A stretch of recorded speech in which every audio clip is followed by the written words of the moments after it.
कैसे हैं आप लोग। बहुत दिनों के बाद मैं वेद प्रकाश भारतीय आप लोगों के बीच पुनः उपस्थित हुआ हूं। और बिहार में तुर्क शासन या तुर्क सत्ता को लेकर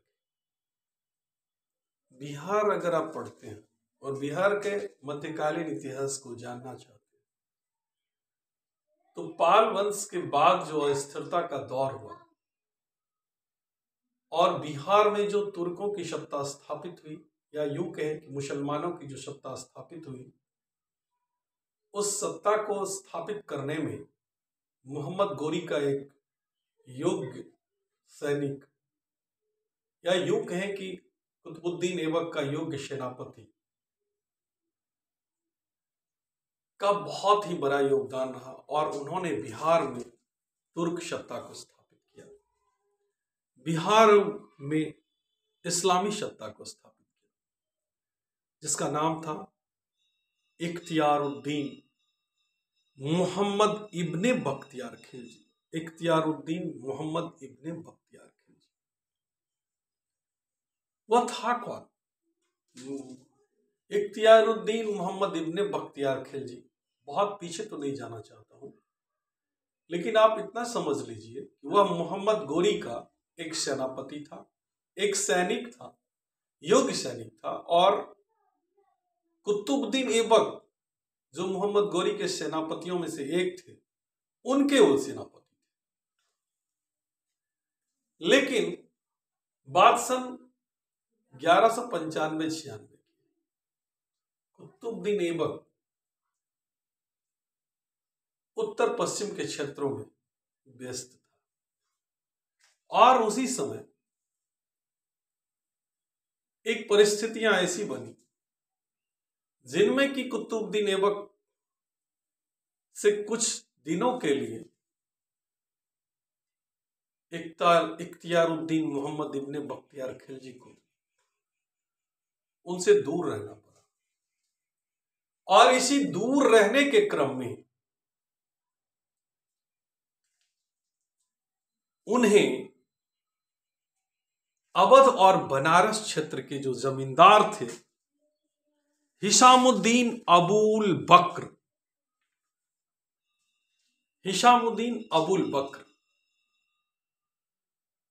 उनके सानिध्य में आना पड़ा। और जब वो उनके सानिध्य में आए तो हिशामुद्दीन अबुल बक्र ने उन्हें मिर्जापुर के पास भगवत और म्यूली गांव, मिर्जापुर के पास भगवत और म्यूली गांव का जागीरदार बना दिया, जबकि हिशामुद्दीन अबुल बक्र मोहम्मद गोरी के अवध और बनारस क्षेत्र का सूबेदार हुआ करता था।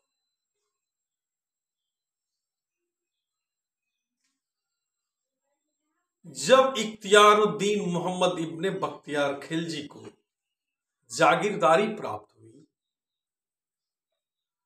मिर्जापुर के पास जो गांव थे भगवत और म्यूली की, तो वहां आकर के वो स्थिर नहीं हुए। उनके मन में आगे बढ़ने की दिलचस्पियां बढ़ती गई और साम्राज्य विस्तार की जो प्रवृत्तियां उन्होंने अपने सुल्तान मोहम्मद गोरी में देखी थी, कुतुबुद्दीन ऐबक में देखा था, उसी क्रम को वो बढ़ाने के बारे में सोच रहा था। लेकिन आप ये जानते हैं कि जब भी आप किसी बड़े उद्देश्य के लिए बढ़ते हैं तो उसके लिए आर्थिक जरूरत यानी आर्थिक संपन्न होना बहुत ही महत्वपूर्ण स्थान रखता है। यानी आर्थिक संपन्नता का बहुत ही महत्वपूर्ण स्थान है और इन आर्थिक संपन्नता को लेकर के ही उन्होंने विभिन्न प्रकार के तरकीबों के बारे में सोच रहा था। लेकिन विस्तारवादी नीति वैसे संभव तो होती नहीं, इसके लिए तो उन्हें एक सैनिक टुकड़ी की आवश्यकता होती। उस समय की बात है 1196-97 की। उस समय क्या होता था कि अफगानिस्तान के पूर्वी इलाकों से कुछ योद्धा कमाने के लिए सैनिक बनकर के भारत में प्रवेश करते थे और इन सारी बातों की जानकारी इख्तियारुद्दीन मोहम्मद इब्ने बख्तियार खिलजी को थी, क्योंकि वह भी उसी समाज से आता था। अब उन्हें भागवत और म्यूली गांव की जागीरदारी भी मिल चुकी थी, कुछ धन भी इकट्ठा कर लिए थे और उन्होंने इसी धन के बदौलत पूर्वी अफगानिस्तान से आने वाले उन सिपाहियों को जो रोजगार के लिए आते थे उनको अपनी यहां रख लिया और उनसे एक छोटी सी सैनिक टुकड़ियां बना ली।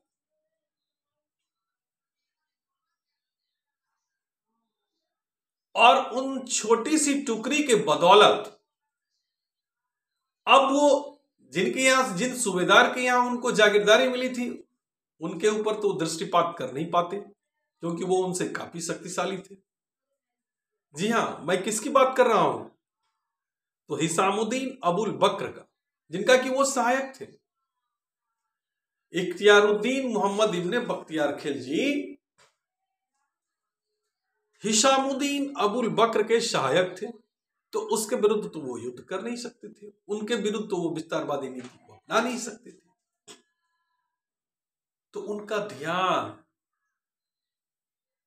तत्कालीन मगध क्षेत्र की ओर जा रहा था, तत्कालीन मगध क्षेत्र की ओर जा रहा था। आप तो मगध के बारे में जानते ही हैं कि मगध प्राचीन काल से ही कितना संपन्न और सुदृढ़ प्रांत रहा था। इसी क्रम में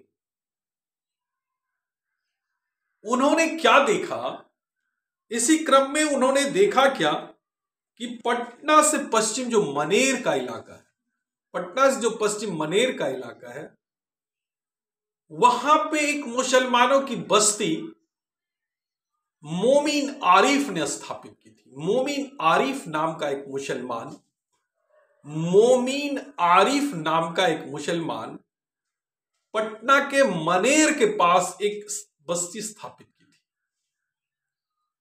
और यह बस्ती किस लिए स्थापित किया गया था, जरा उसके बारे में मैं आपको बता देता हूं कि उस समय इस्लामीकरण तो नहीं हो पाया था, ना तुर्की समूचे भारत पर अपना अधिकार जमा पाए थे, उनका प्रादुर्भाव हो पाया था।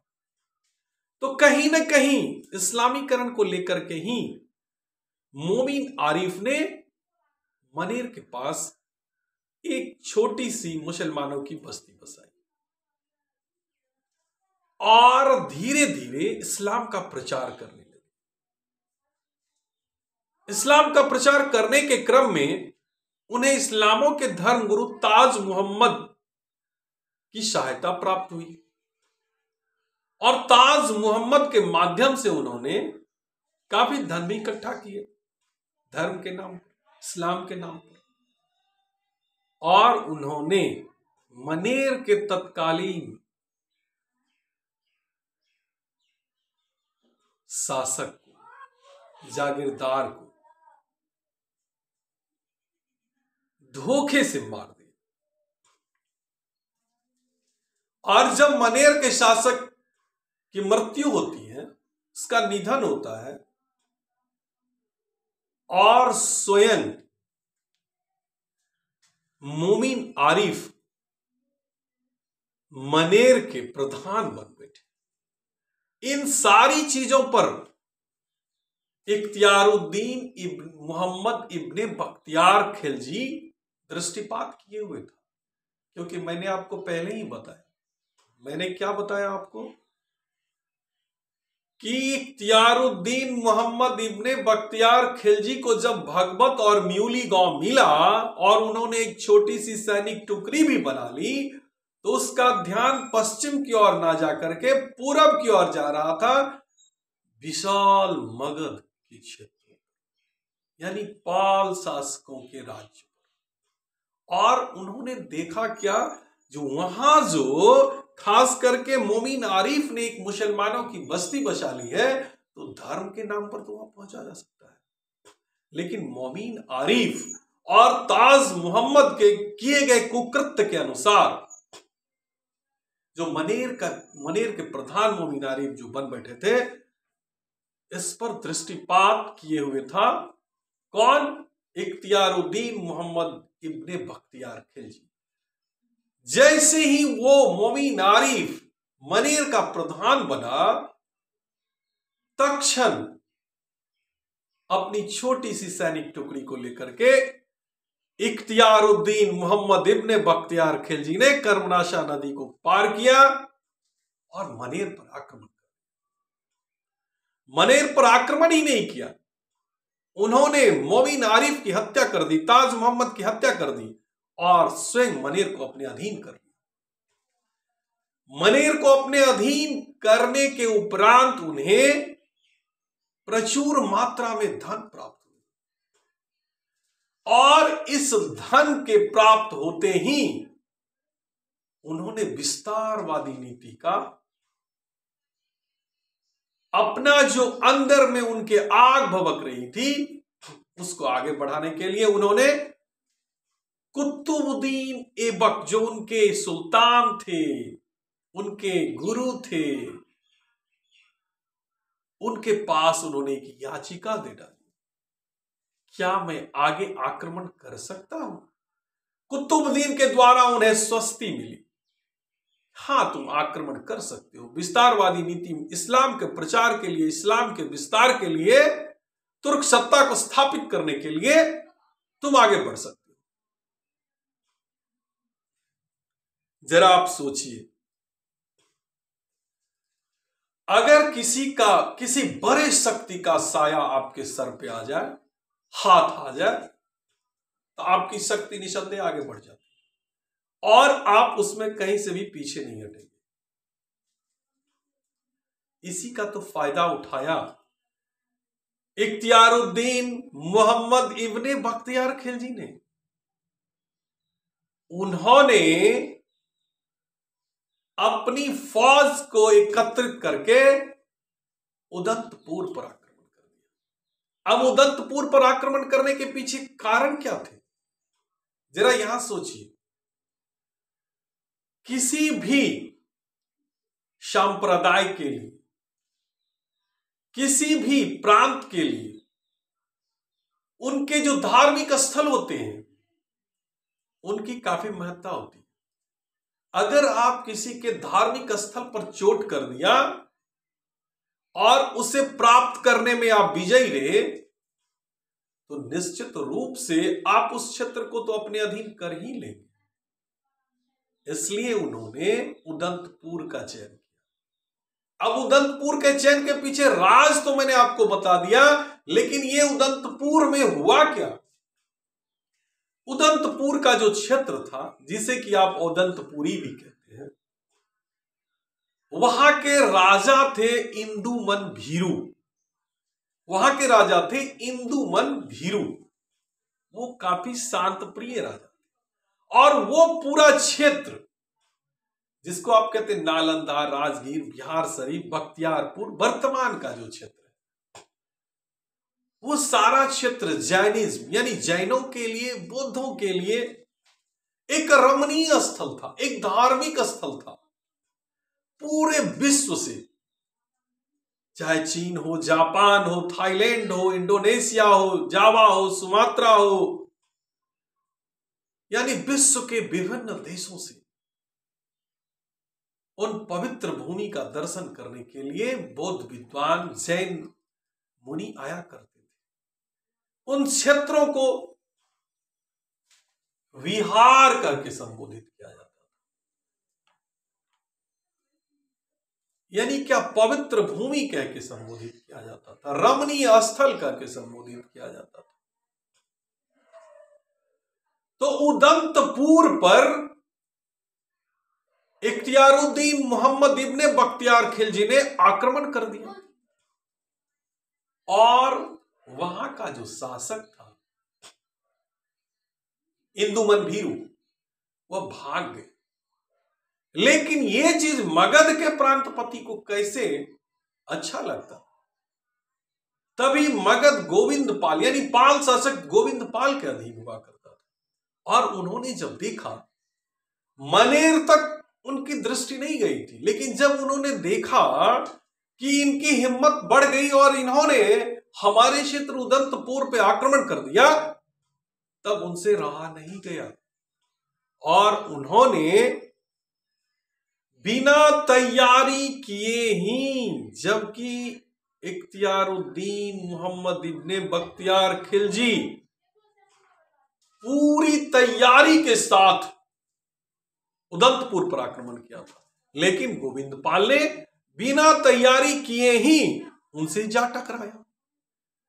परिणाम, अगर आप बिना पढ़ाई के एग्जामिनेशन में शामिल होते हैं तो परिणाम तो आप जानते ही हैं।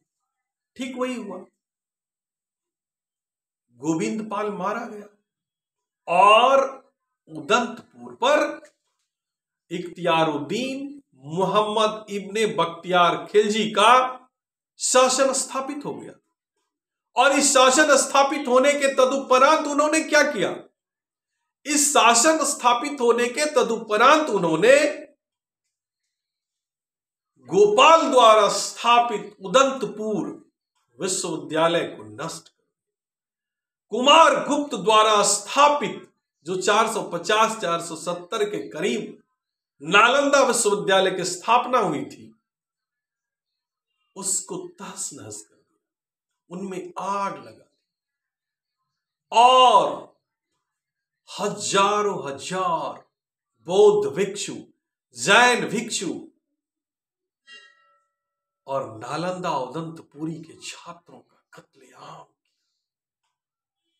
जरा आप सोच सकते हैं कि नालंदा जैसे महान विश्वविद्यालय, उदंतपुरी जैसे विश्वविद्यालय को उन्होंने नष्ट कर दिया। नालंदा विश्वविद्यालय में उन्होंने आग लगा दी।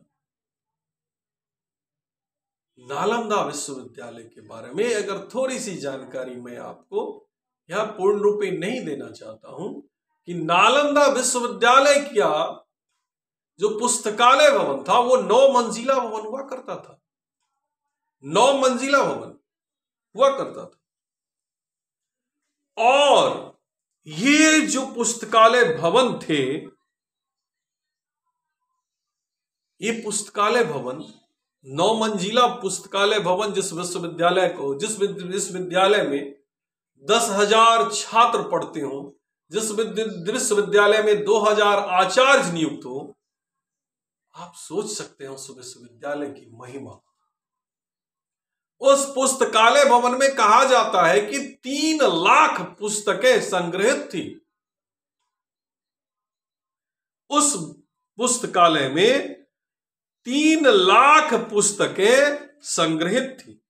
यह सामान्य सी बात नहीं है, ये बहुत बड़ी बात है। 3 लाख पुस्तकें। नालंदा विश्वविद्यालय के जो पुस्तकालय भवन थे, उनमें 3 भवन ऐसे थे जिनमें रत्नोदधि, रत्न सागर, रत्न रंजक। तो रत्नोदधि जो हुआ करता था उसमें तो हस्तलिखित पांडुलिपियां बहुत ऐसी पुस्तकों की थी, बहुत ऐसे विद्वानों की थी जो वैसे ही रखी हुई थी, विश्व कल्याण से संबंधित, हर एक विषयों से संबंधित। नालंदा विश्वविद्यालय वेद, वेदांत, साक्ष्य, खगोल शास्त्र, ज्योतिष शास्त्र, शल्य चिकित्सा शास्त्र, यानी कोई ऐसी शिक्षा की विधा ही नहीं थी जिसकी पढ़ाई वहां नहीं होती थी। आप सोच सकते हैं ऐसे महान विश्वविद्यालय में इख्तियारुद्दीन मोहम्मद इब्ने बख्तियार खिलजी ने आग लगा दी और वहां के सारे छात्रों को पीट पीट कर कत्लेआम करके भगा दिया और बख्तियारपुर नामक शहर की स्थापना कर दी। शासक तो उदंतपुर के हुए ही। कहा जाता है कि गोविंदपाल के निधन के बाद उदंतपुर के महल की रक्षा करने वाला कोई नहीं था। जब उदंतपुर महल के पास इख्तियारुद्दीन मोहम्मद इब्ने बख्तियार खिलजी का पांव पड़ा तो सिर्फ 2 सैनिक महल की रक्षा के लिए खड़े थे। इतना से ही इतना से ही इख्तियारुद्दीन मोहम्मद इब्ने बख्तियार खिलजी का मन नहीं भरा। इस कांड के बाद तो उसका हौसला और बढ़ गया। इस कांड के बाद उसका हौसला और बढ़ गया और उन्होंने इस स्थल का नाम बिहार शरीफ कर दिया। बिहार शरीफ तुर्कों का दिया हुआ नाम, पवित्र भूमि। विहार को बिहार कर दिया और शरीफ यानी पवित्र भूमि। यानी हर एक आक्रांता के साथ कुछ ना कुछ धर्मनिष्ठ भी होते हैं। उन्होंने इस ऐसे तुर्क जो होंगे उन्होंने इसका नाम बिहार शरीफ कर दिया। किसका? उदंतपुर का। अब इख्तियारुद्दीन मोहम्मद इब्ने बख्तियार खिलजी का दृष्टि मुंगेर पर पड़ा। मुंगेर में उस समय इंद्रप्रद्युम्न पाल शासक हुआ करते थे। उन्होंने आसानी से इंद्रप्रद्युम्न पाल को पराजित किया और मुंगेर अपने अधीन कर लिया। मुंगेर की पराजय के उपरांत और इख्तियारुद्दीन मोहम्मद इब्ने बख्तियार खिलजी की विजय होने के बाद उनका मनोबल और बढ़ गया और उन्होंने आगे का रास्ता तय किया। ये आगे का रास्ता क्या था? उन्होंने विक्रमशिला विश्वविद्यालय जो धर्मपाल द्वारा स्थापित किया हुआ था उस पर आक्रमण। जो गति उन्होंने उदंतपुरी और नालंदा विश्वविद्यालय के साथ की थी वही गति उन्होंने विक्रमशिला विश्वविद्यालय के साथ भी किया। इतनी नाइंसाफी आप सोच नहीं सकते हैं कि विश्वविद्यालय में और वहां रह रहे छात्रों के साथ किस प्रकार की, वहां के छात्रों के साथ किस प्रकार की नृशंस हत्याएं की। बहुत सारे विद्वानों ने, बहुत सारे इतिहासकारों ने, यहां तक कि तुर्क, यहां तक कि मुस्लिम इतिहासकारों ने भी इसका वर्णन इस प्रकार से किया है, इन हत्याओं का जिक्र इस प्रकार से किया है कि 1200 वर्ष बाद भी अगर आप पढ़ते हैं उसे तो आपका कलेजा कांप जाएगा। छात्रों की आंखें निकाल ली जाती थी, छुरे से उसके कलेजे को काट लिया जाता था, उसके अंदर डर पैदा करने के लिए। आप सोच सकते, ऐसा इतिहासकारों ने लिखा है, ये मेरा नहीं कहना। और अगर आपको आतंक बढ़ाना हो तो निश्चित रूप से अगर कोई भी आतंक का सृजन करता है तो हत्याएं प्रमुख होती है। अब उनका निशाना बिहार, उस समय में जिस बिहार की बात करते हैं हम लोग, उस समय में बिहार नाम का कोई शब्द नहीं हुआ करता था। उस समय विहार तो था लेकिन बिहार नहीं हुआ करता था, मगध हुआ करते थे। मगध जो पाल शासकों के अधीन थे और तिरहुत जो मिथिला का प्रदेश था वो कर्नाट वंश के अधीन हुआ करता था। अब जो गंगा के उत्तर का क्षेत्र था जो मिथिलांचल कहलाता था उस पर उन कर्नाट वंशीय शासक पर इनकी दृष्टि गई और इन्होंने कर्नाट वंशीय शासक, यानी क्या ये सारा खेल गंगा के दक्षिण में हो रहा है। अब इख्तियारुद्दीन मोहम्मद इब्ने बख्तियार खिलजी गंगा को पार करके मिथिला प्रदेश में प्रवेश कर गए और यहां के शासक, यहां के कर्नाट वंशीय शासक नरसिंह देव को पराजित कर यहां पर भी उन्होंने अपनी तुर्क सत्ता स्थापित की और उसके बाद उसकी दृष्टि झारखंड की ओर गई। इस रास्ते में जितने भी छोटे बड़े सामान, जागीरदार, राजा, सबको पराजित करते हुए इख्तियारुद्दीन मोहम्मद इब्ने बख्तियार खिलजी आगे की ओर बढ़ते चले गए। अब उनका एक ही लक्ष्य था, गौर प्रदेश यानी बंगाल। इसकी सूचना जैसे ही लक्ष्मण सेन को प्राप्त हुई, जो इख्तियारुद्दीन मोहम्मद इब्ने बख्तियार खिलजी गौर प्रदेश की ओर बढ़ते हुए आ रहा है, इस ग्रह को शांत करने के लिए, वैसे तो उनके ज्योतिषियों ने, दरबार के ज्योतिषियों ने पहले ही यह भविष्यवाणी कर दी थी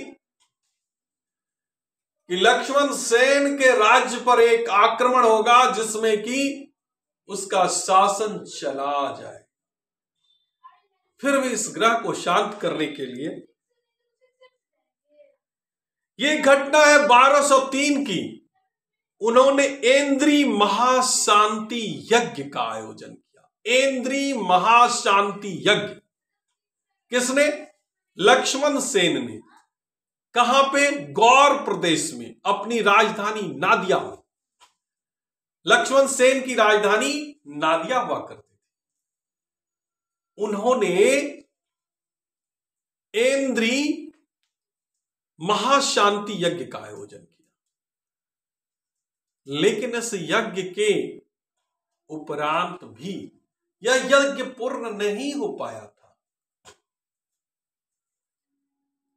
इस यज्ञ के पूर्ण होने से पूर्व ही सिर्फ 18 घुड़सवार के साथ, सिर्फ 18 घुड़सवार के साथ इख्तियारुद्दीन मोहम्मद इब्ने बख्तियार खिलजी लक्ष्मण सेन के नगर में प्रवेश कर गए और ऐन्द्री महाशांति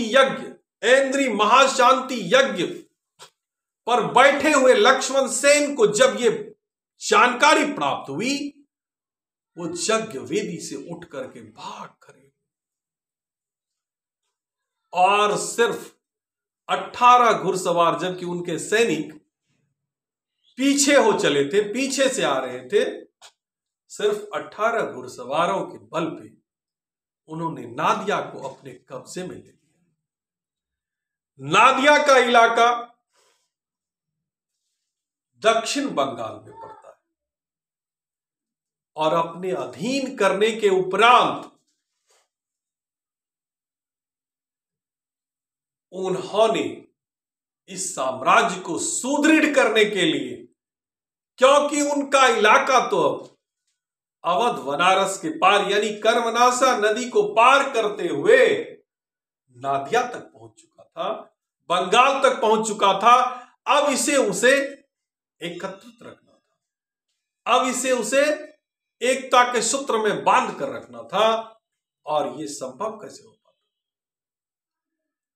उन्होंने लखनौती को, जहां से कि वो यानी क्या उत्तर बंगाल, लखनौती का इलाका उत्तर और पश्चिम बंगाल में पड़ता है, जहां से कि वो बिहार शरीफ पर भी ध्यान रख पाता, अपने शासन सत्ता को चला पाता, वहां उन्होंने अपनी राजधानी स्थापित की, लखनौती। और लखनौती में ही उन्होंने इस्लाम के प्रचार के लिए, इस्लाम के विकास के लिए, तुर्कों के विकास के लिए बहुत सारे मस्जिदों का निर्माण किया, मदरसे बनवाए। मस्जिद, मदरसा, इस सब का उन्होंने निर्माण किया। इससे सांस्कृतिक एवं सैनिक शक्ति उनकी मजबूत हुई, इससे सांस्कृतिक और सैनिक शक्ति उनकी मजबूत हुई। खिलजी ने लखनौती में इस्लाम की मजबूती हेतु ही तो कई मस्जिदें, मदरसे और खानकाहें बनवाए। लखनौर, जिसे कि देवकोट भी कहा जाता था, वहां उन्होंने सैनिक चौकियां स्थापित की और मुइनुद्दीन के नाम से खुतबे भी पढ़वाए। मुइनुद्दीन के नाम से उन्होंने खुतबे भी पढ़वाए। इतना से मन उनका नहीं बढ़ा, इतना से उनका मन नहीं भरा। बिहार एवं बंगाल के विजय से उत्साहित होकर इख्तियारुद्दीन मोहम्मद इब्ने बख्तियार खिलजी ने तिब्बत विजय की अपनी योजना बनाई। तिब्बत विजय की अपनी योजना बनाई। अब तो उनके पास में संसाधन भी थे, अब तो उनके पास में सैनिक टुकड़ियां भी थी, अब तो उनके पास में उसका एक समाज भी था। ये बात सन 1206 ईस्वी की। अब बिहार और बंगाल को विजित करने के उपरांत उनके मन में तिब्बत विजय की बात आ गई और उन्होंने